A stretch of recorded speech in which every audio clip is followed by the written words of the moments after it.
Now that we've selected our membership, we're going to add our first property. You can go down here on the left side, click My Properties, and hit Add New Property, or from your main menu, click and go to Add New Property. And so what we're going to do today is we're going to create a cast and blast. So I'm going to just type in cast and blast. Now the category right here is, this is the category, the main category of your property. Are you leasing a boat slip, leasing your property for camping, hunting and fishing? So I call it cast and blast. Fishing, hiking, hunting, off-road, whatever your other. And if you have others, email us and we will look into making this a category right here.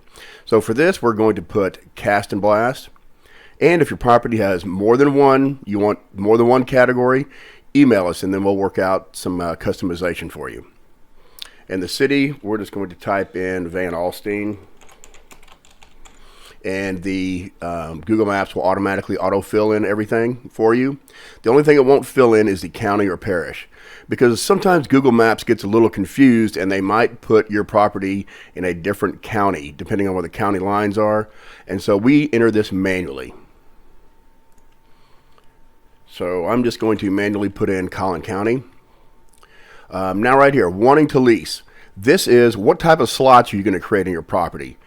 Like for dove hunting, you're going to put one person per 40 or 50 yards. So this would be one person per slot. It's the same thing if you wanted to put a boat slip in there. You're going to put one, it's one unit, so you're going to put one person per slot.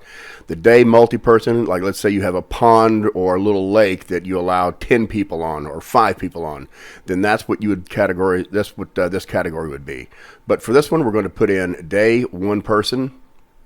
And then our property description right here, anything you want to tell about the property. Also, whenever you're filling out your property description, put in the keywords that sometimes people will search from. Up here at the top of the page, the keywords right here will pick up everything that's in this property description. So for right now, I'm just going to enter in some just lorem ipsum copy right here. And also, if you want custom HTML, this is also another service that we offer. So you can have also images in your property description or your profile. So anyway, I'm just putting in some text right there. Now we're going to go down here and we're going to list our property features. So does the property have parking on it? And you can see whatever, does it have tree stands, feeders, whatever you have on that property, go ahead and select it right here. Like their feeders, cornfield, whatever. There are some ponds, of course, because we're doing a cast and blast. Let's see here.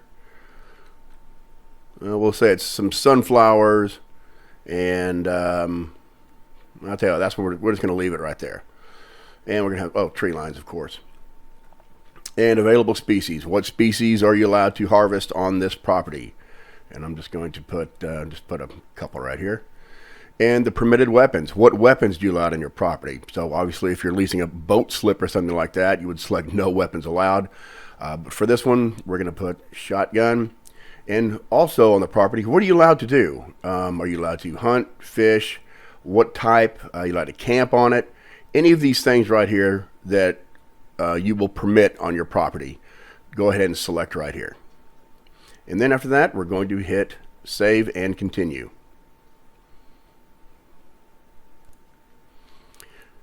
From here, we're going to outline our property. Now, to find your property, you can enter in anything up here. An address, city, state, county, parish, latitude or longitude. And if you're not really sure where it is, but you can find it on Google Maps, you can open up Google Maps right here. And I'm just picking a random property. And let's say I want to put this in my property right here. You just double click it, and it'll put it in. And when you click that link right there, it'll give you the latitude and longitude right there of the property. So that's one way you can do it if you want an exact, precise location. So I'm going to come over here and I'm going to paste in the latitude and longitude, and there's the property right there. And we can see it. So now we are going to outline our property. You have the draw shape where you can actually click and move your points, or the square tool that'll let you draw any type of rectangle. But we're going to use our line tool, and we're going to outline this property, and we'll just make it something like this. And we'll go up here and we'll come over and click. And once we go back to the point that we started, you click there and it draws your outline. You can change the colors of your property if you want. So we'll make ours orange. And then after we're done with that, we're going to hit save and continue.